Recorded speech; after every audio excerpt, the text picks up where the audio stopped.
बिस्मिल्लाहिर्रहमानिर्रहीम। अस्सलाम वालेकुम। ये आपका अपना डिजिटल प्लेटफॉर्म है। मैं तारिक मतीन हूँ। वल्लाहु खैरुल माकिरीन। अल्लाह सबसे बेहतर तदबीर फरमाने वाला है, वही बचाएगा मेरे देश को बलाओं से जो बारिश में शजर से घोंसला गिरने नहीं देता, क्योंकि उसकी तदबीर तमाम तदबीर की इमाम है। एक हमला हुआ है एक बार फिर सुहेल आफरीदी पर, खैबर पख्तूनख्वा हुकूमत पर।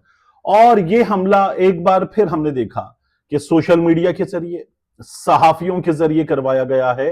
और इस हमले में पाकिस्तान तहरीक इंसाफ के सभी मुखालिफिन हिस्सा ले रहे हैं। हुआ क्या है कि एक तकरीब थी, उसमें वजीर आला खैबर पख्तूनख्वा सुहेल आफरीदी साहब ने जो पुलिस है उसको इक्विपमेंट दिया मुख्तलिफ तरह का। उस इक्विपमेंट में ड्रोन भी थे और जो पुलिस यूज करेगी, और ड्रोन जैम करने वाली गन्स भी थी।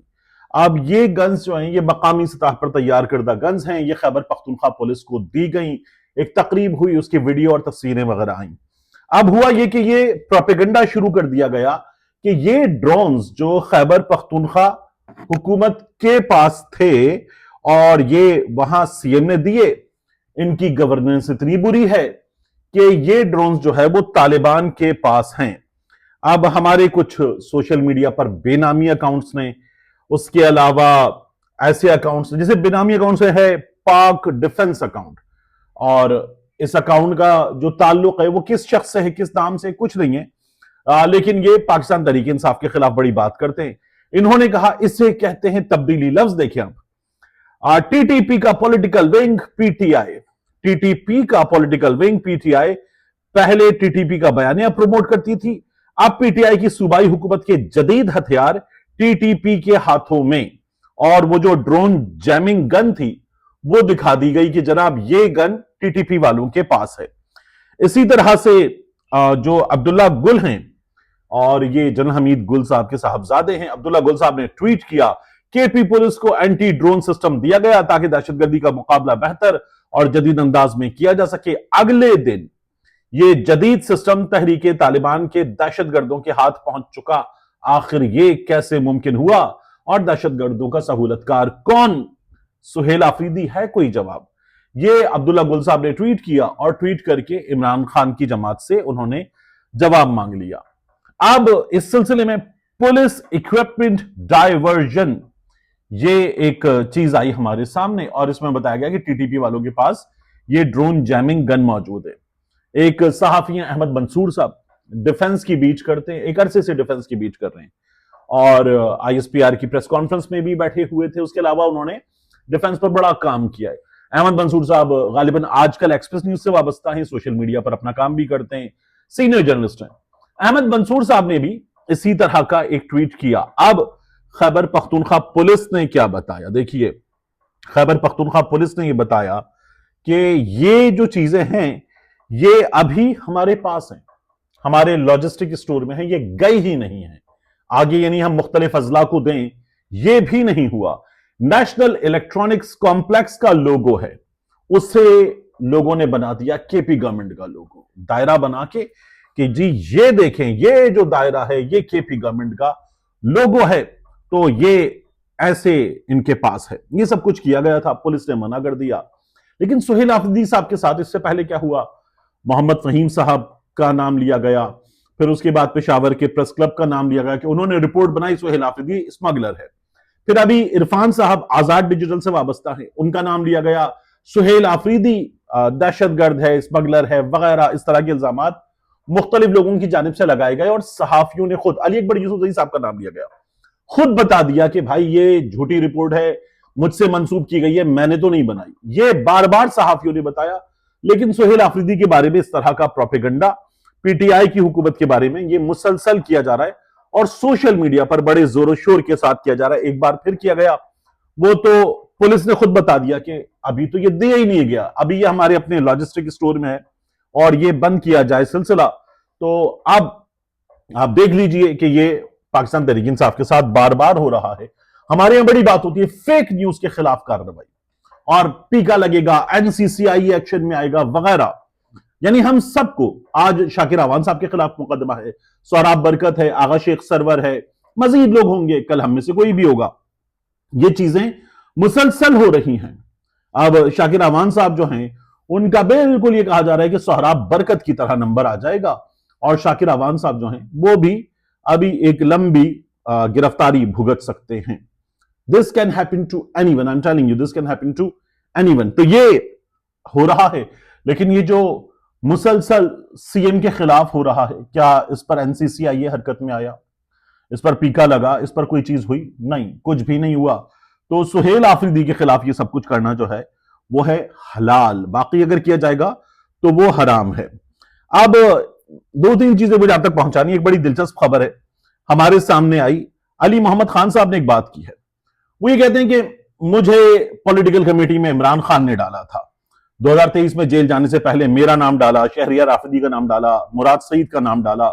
अब इमरान खान साहब ने नई पॉलिटिकल कमेटी बनाने की बात की है, तो उसमें जो लोग डाल दिए गए हैं वो तो डाल दिए गए, चले हम सलमान अकरम राजा साहब की बात का एहतराम करते हैं, कर दिया उन्होंने। लेकिन नई सियासी कमेटी का हिस्सा किस किस को बनाना चाहिए, अली मोहम्मद खान साहब ने राय दी है, और मैं इनकी राय से बड़ी हद तक इत्तेफाक करता हूं। वो कहते हैं कि साबिक सदर मोहतरम आरिफ अलवी साहब, उनको लीजिए। साबिक वजीर आला अली अमीन गंडापुर, उनको लीजिए। पार्लिमानी लीडर मौजूदा कौमी असम्बली शाहिद खटक साहब, ये बहुत ही हैरान कुन है कि उनको नहीं लिया गया, उनको लीजिए। पार्लिमानी लीडर सेनेट सैयद अली जफर, उनको लीजिए, और बिल्कुल ठीक बात है, उनको लीजिए। साबिक डेप्यूटी स्पीकर कासिम खान सूरी मुल्क से बाहर हैं, अली मोहम्मद खान ने कहा उनको भी लीजिए। और सैयद जुल्फी बुखारी, उनको भी लीजिए। इमरान खान के सियासी मुशीर अमजद अली खान, मैंने कल रात को आपको बताया था इस बारे में, उनको भी लीजिए। आजम खान सवाती को भी लीजिए, और शहरियार आफरीदी को भी लीजिए। फिर वो कहते हैं आपने, सलमान अकरम राजा साहब को कहते हैं कि आपने बना ली अपनी पसंदीदा टीम, बना ली काबिल एतमाद टीम जो आपको लगती है, आपने वो बना ली। अब आप इमरान खान साहब और दीगर असीरान की रिहाई के लिए अमली इक़दाम कीजिए, कदम बढ़ाइए, हम आपके साथ हैं, नस्रुम मिनल्लाह व फतहुन करीब।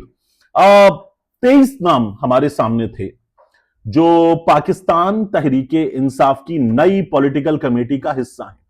मेरा यह ख्याल है कि सलमान अकरम राजा साहब को इन मशवरों को देखना चाहिए और इसमें नए नाम डालने चाहिए, जरूरी है। पाकिस्तान तहरीक इंसाफ के सोशल मीडिया के नाम भी इसमें होने चाहिए, क्योंकि सोशल मीडिया पाकिस्तान तहरीक इंसाफ की सबसे बड़ी ताकत है। ये सलमान अकरम राजा साहब को बात समझनी चाहिए। अब इसके बाद बात करते हैं फैज हमीद साहब की। बात के बगैर तो बात मुकम्मल ही नहीं हो सकती। फैज हमीद साहब के साथ जो कुछ हुआ है उसके बाद मुसलसल खबरें आ रही हैं।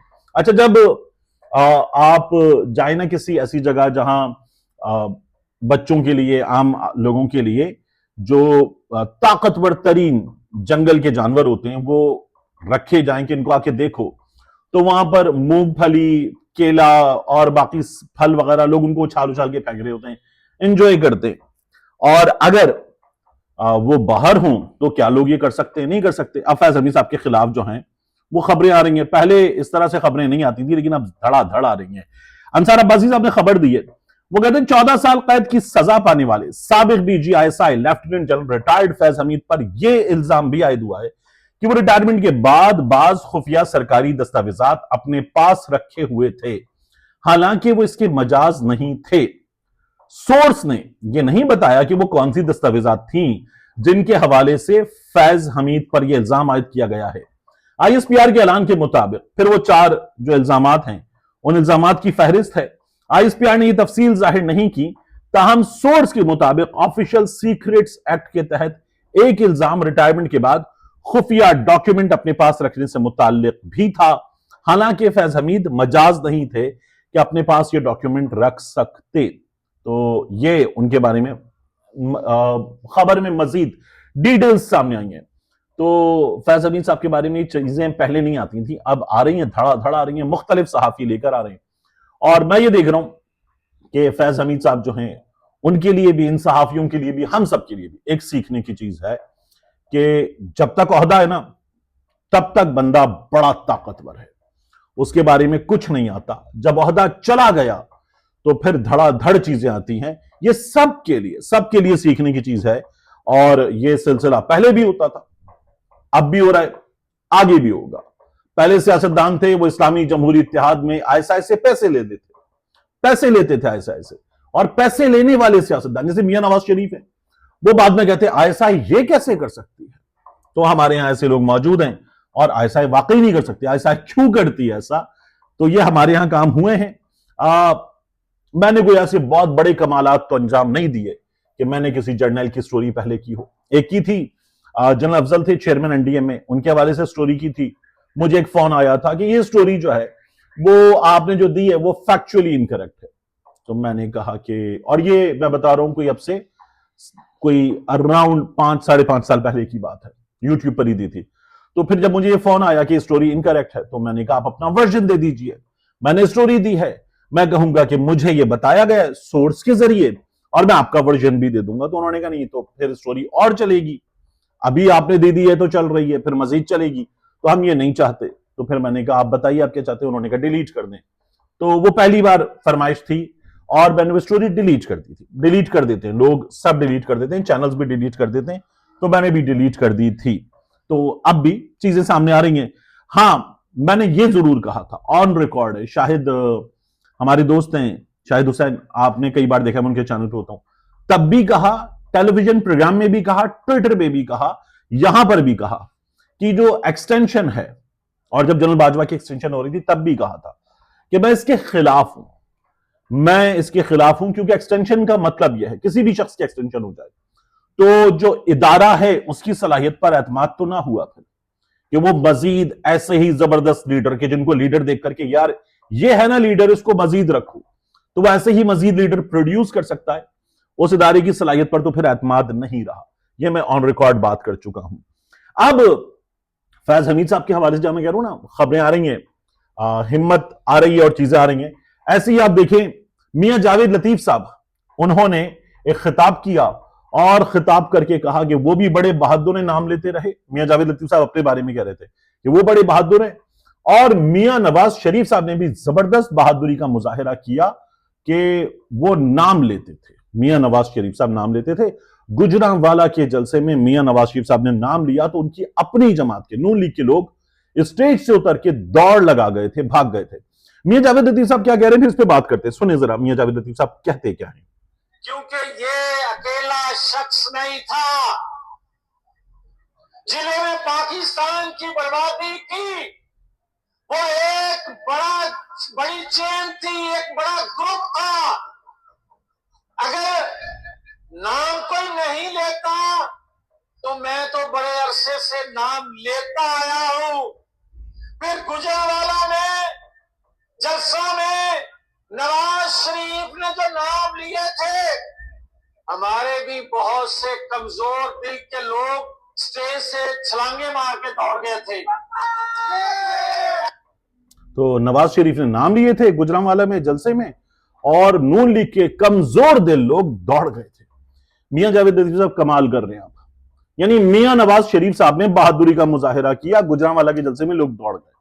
वो बेचारे गुजरांवाला में थे, वो दौड़ गए थे। मियां साहब कहां थे? कहां थे मियां साहब? मियां साहब लंदन में बैठे हुए थे, और मियां साहब ने लंदन में बैठकर नाम लिया था, यहां अदालत को बताया था बीमार हूं, जाने दो, और 4 हफ्ते के लिए जा रहा हूं, 4 साल के लिए चले गए थे। फिर मियां साहब ने क्या किया? मियां साहब ने लंदन में बैठ के नाम लिया, और जब पाकिस्तान वापस आ रहे थे तो 18 सितंबर को, 21 अक्टूबर से पहले 18 सितंबर को मियां नवाज शरीफ साहब ने कहा मिट्टी पाव नहीं चलेगा। शहबाज शरीफ साहब दौड़ के गए, और फिर उसके बाद जो उन्होंने कहा था नहीं मैं दौड़ के नहीं, मैं गया था जहाज में, तो उसके बाद मियां साहब चुप हो गए थे। अब भी मियां साहब ने जो कहा कि इमरान खान को लाने वालों का एहतसाब, तो मियां साहब ने क्या कहा? कोई नाम लिया? करे ना, जनरल बाजवा के खिलाफ कार्रवाई करें।